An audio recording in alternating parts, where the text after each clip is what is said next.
Hello दोस्तों, good morning. Myself Dilip Kumar Garg, lecturer civil engineering GPC Karauli.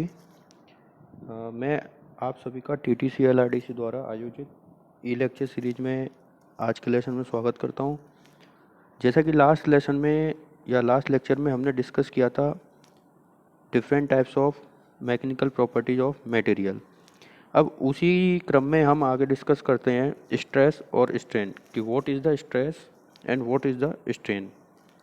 तो stress is a kind of pressure, मतलब हम किसी चीज़ को दबाते हैं तो उस पर प्रेशर अप्लाई करते हैं, उस प्रेशर के कारण उसमें आंतरिक प्रतिरोध उत्पन्न होता है।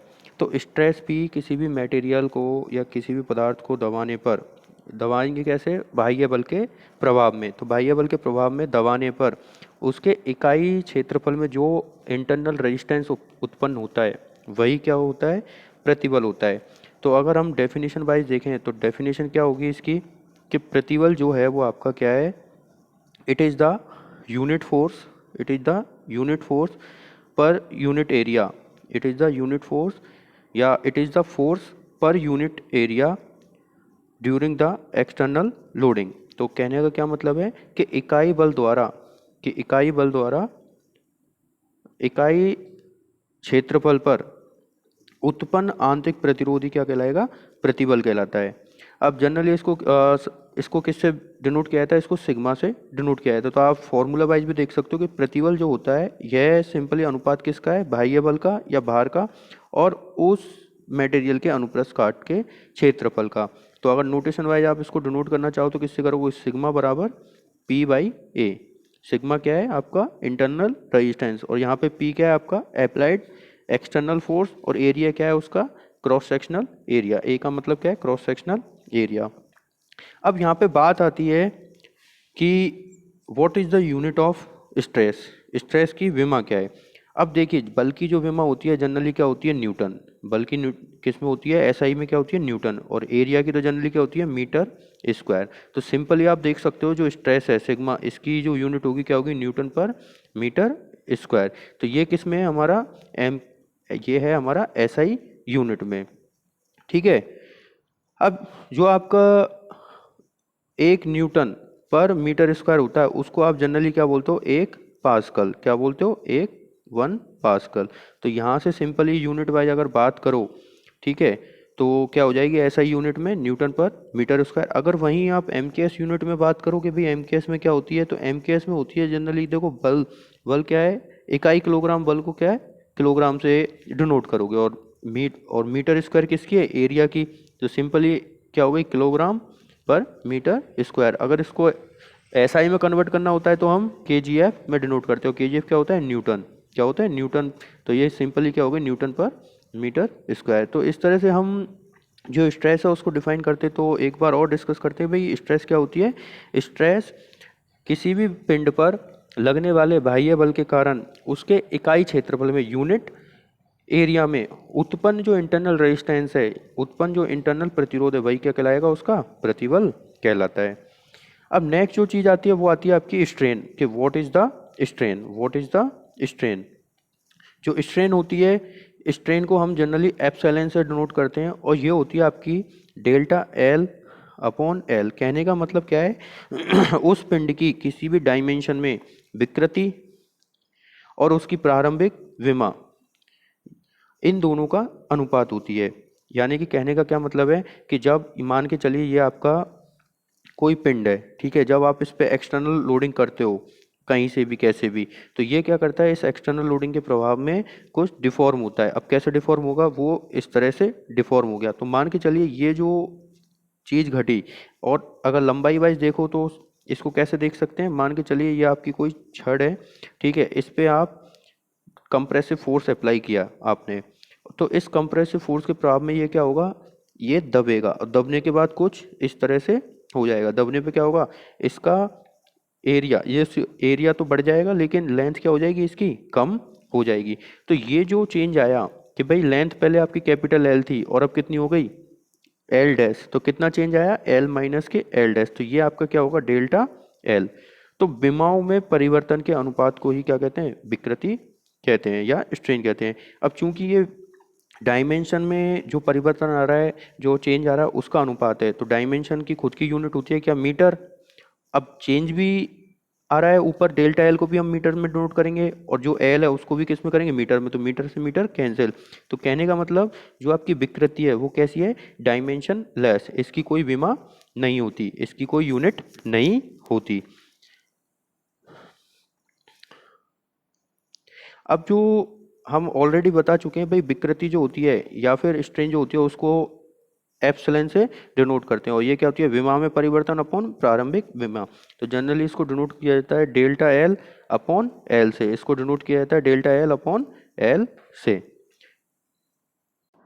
तो हम जो एप्सिलॉन है या स्ट्रेन है उसको हम किस तरह से डिनोट कर सकते हैं, ई एप्सिलॉन बराबर delta L upon L. Delta L क्या है, चेंज इन लेंथ, और एल क्या है, इनिशियल लेंथ। आप चाहो तो इसको डायमीटर के जैसे, अगर आपके पास कोई सर्कुलर रोड है, ठीक है, तो इसका क्या होगा, डायमीटर होगा, ठीक है, इसकी लेंथ भी होगी, ठीक। तो इसका जो चेंज आएगा दोनों तरफ आएगा। तो हम किसको, एप्सिलॉन को कैसे कर सकते हैं, एप्सिलॉन वन को अगर लिखना चाहो तो कैसे करोगे, delta D upon small D. और दूसरा अगर एप्सिलॉन टू शो करना चाहो तो कैसे करोगे, डेल्टा एल अपॉन एल से।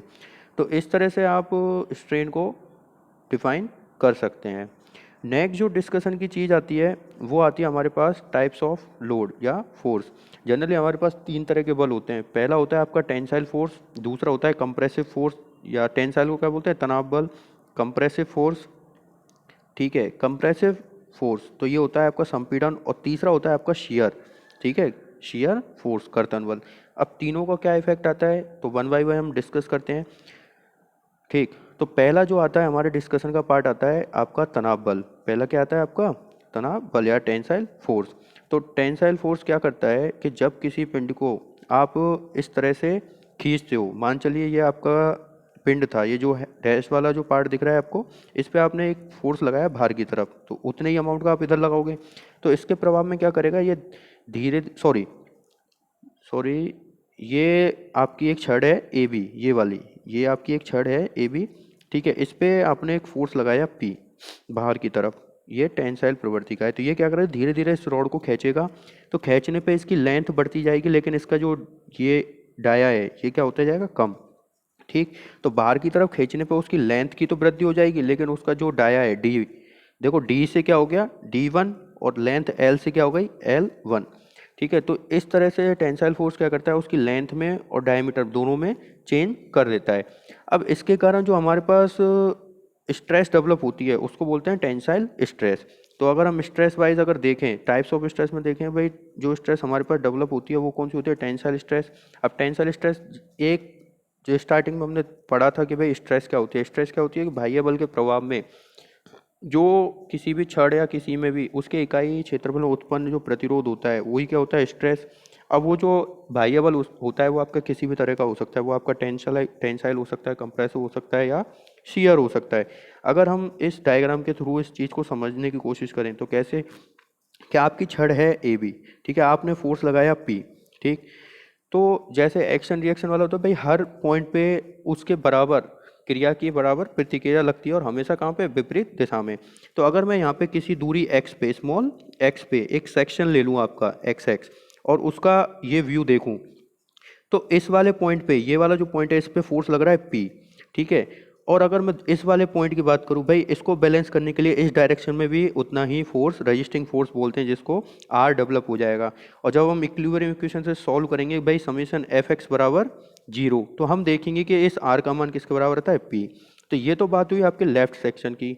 अब अगर मैं बात करूं किसकी, राइट सेक्शन की, अगर मैं बात करूं किसकी, जो हमारा राइट सेक्शन है, तो राइट सेक्शन कौन सा है, ये वाला। तो इसको हम देखते हैं भाई, जो फोर्स इधर लग रहा है इस पॉइंट पे, अब क्या होगा, इस वाली छड़ के लिए वो कहाँ पे काम करेगा, इधर, क्योंकि इसको बैलेंस करने के लिए इधर डेवलप होगा, तो ये हो गया डेवलप, और ऑलरेडी पी इस पे लगा हुआ है, तो इसमें भी वही वाल। तो इसके हर पॉइंट पे क्या होगा, आर का मान किसके बराबर हो जाएगा, पी का बराबर हो जाएगा। तो जो ये आर डेवलप हुआ है इस बाह्य बल पी के कारण, यही हमारा क्या है, टेंसाइल स्ट्रेस है, यही हमारी क्या है, सॉरी टेंसाइल फोर्स। और अगर हम इसको एक यूनिट एरिया में बात करें, क्योंकि देखो ये क्या है, इसका क्रॉस सेक्शन, ये क्या है इसका क्रॉस सेक्शन, और क्रॉस सेक्शन का एरिया मान के चलो क्या है, ए, कैपिटल ए। तो हमारा जो टेंसाइल स्ट्रेस हम जनरली बात करते हैं सिग्मा से, वो क्या हो जाएगी, हो जाएगी पी बाई ए, अब यहाँ पे सॉरी आर बाई ए, और आर किसके बराबर है अल्टीमेटली पी के, तो आप चाहे आर लिखो चाहे पी लिखो, बात क्या हो जाएगी, एक ही बात है। अब नेक्स्ट टाइप की जो लोडिंग आती है जो नेक्स्ट टाइप की लोडिंग आती है या फोर्स आता है वो आता है आपका कंप्रेसिव फोर्स। यहाँ पे बात की हमने टेंसाइल फोर्स की, तो टेंसाइल में क्या हो रहा था, उस बल के प्रभाव में उसकी लंबाई में वृद्धि हो रही थी और डायमीटर में क्या हो रही थी, कमी। लेकिन कंप्रेसिव में क्या होगा, जस्ट उल्टा होगा। कैसे, मान के चलिए आपकी कोई छड़ है ए बी, कोई छड़ है ए बी, आपने पी फोर्स अंदर की तरफ लगाया, तो इस पी फोर्स के प्रभाव में क्या होगा, ये दबना स्टार्ट करेगी, और दबते दबते देखो ए पॉइंट ए डैश पे जाएगा और बी बी डैश पे, तो इसके जो इसकी जो लेंथ थी पहले कितनी, कैपिटल एल, अब घट के कितनी होगी, L1। यहाँ पे एल जो होगी वो होगी ज़्यादा किससे, L1 से, लेकिन ऊपर वाले केस में क्या थी, L1 ज़्यादा थी किससे, एल से। अब बात करते हैं डायमीटर की, तो डायमीटर ओरिजिनल डायमीटर डी था, अब कंप्रेशन के बाद जो डायमीटर आ रहा है वो आ रहा है D1, तो यहाँ पे D1 जो है वो ज़्यादा होगा किससे, डी से। तो कंप्रेसिव फोर्स क्या करता है कि किसी भी छड़ के अंतिम सिरों पे आप जब बाहर की तरफ से फोर्स लगाते हो तो उसको दबाते हो, तो उसके जो डायमेंशन है उनमें फिर से चेंज हो जाती है। और डायमेंशन में चेंज कैसे होती है कि लंबाई में तो क्या हो जाती है, कमी, और डायमीटर क्या हो जाता है, बढ़ जाता है। और इसके कारण जो स्ट्रेस डेवलप होगी सेम वे में जैसे टेंशन के कारण हुई थी टेंसाइल स्ट्रेस, ठीक है, जिसको हमने डिनोट किया था किससे, आप देख सकते हो फॉर्मूला वाइज भी कि भाई तनाव प्रतिबल किसके, प्रतिरोधी बल आर और अनुप्रकाश का क्षेत्रफल ए। अब यहाँ पे P किसके बराबर है, आर के, और विकृति तो वही है ही है, डेल्टा एल अपॉन एल। तो इसी प्रकार से अगर आप कंप्रेसिव फोर्स की बात करोगे भाई कंप्रेशन में क्या होगा, कंप्रेशन में आप देख सकते हो अगर मैं वही एक क्रॉस सेक्शन ले लूँ और लेफ्ट पार्ट को कंसीडर करूँ तो ये फोर्स अंदर की तरफ जा रहा है, तो इसको बैलेंस करने के लिए भी इसी डायरेक्शन में, इसके विपरीत डायरेक्शन में एक रेजिस्टेंस डेवलप होगा जिसका नाम है आर, और बैलेंस करने पे क्या होगा, इक्विलिब्रियम आर बराबर किसके आ जाएगा, पी के। अब सेम जो सिनेरियो है, कहानी है, वो किसके होगी, राइट पार्ट के लिए भी। तो इस तरह से क्रॉस सेक्शनल एरिया पे वही रेजिस्टेंस डेवलप हो जाता है, और फॉर्मूला वाइज आप जब देखोगे तो क्या हो जाएगा, संपीड़न। इसको भी आप जनरली सी से डिनोट करते हो, यहाँ पे सिग्मा से कर दिया, कोई दिक्कत नहीं है। तो सी बराबर क्या हो जाएगा, आर बाई ए, और आर अल्टीमेटली किसके बराबर है, पी के।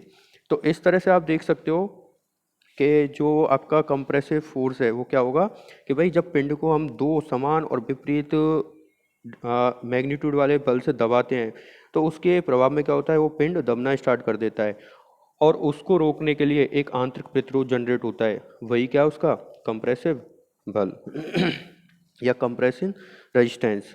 ठीक, अब उसके बाद जो आपका नेक्स्ट जो टाइप का फोर्स आता है वो आता है आपका शियर फोर्स। शियर फोर्स क्या होता है कि ये जो बल होता है जनरली क्या होता है, दो पैरेलल जो सरफेस होती हैं उन पे लगता है और दोनों के अपोजिट डायरेक्शन में लगता है। तो अपोजिट डायरेक्शन में अगर समझने की कोशिश करें, मान के चलिए जैसे ये कोई पिंड है आपका, ठीक है, ये कोई पिंड है आपका ए बी या कोई छड़ है या कुछ भी मान लीजिए।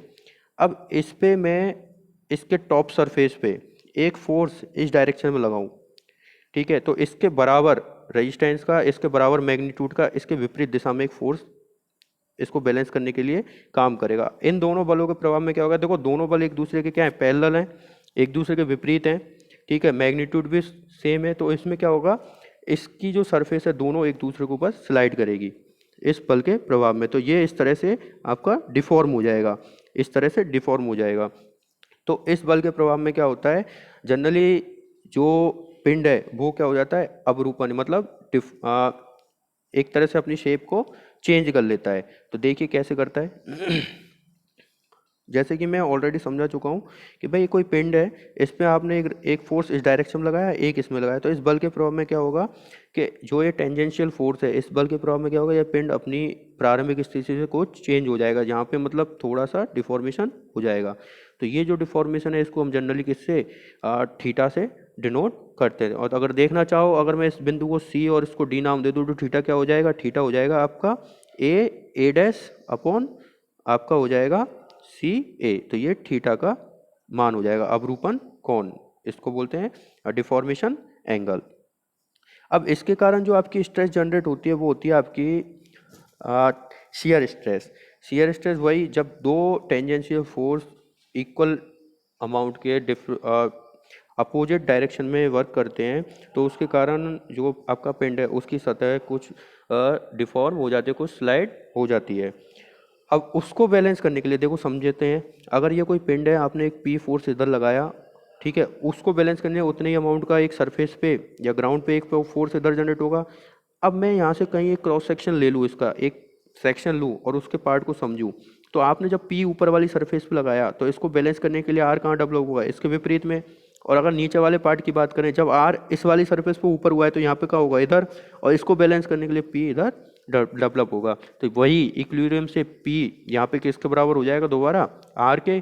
और वही जो कर्तन बल है, इसको हम जनरली किससे डिनोट करते हैं, कर्तन बल को या शियर स्ट्रेस को हम किससे करते हैं, टाउ से। टाउ बराबर हो जाएगा आर बाई ए।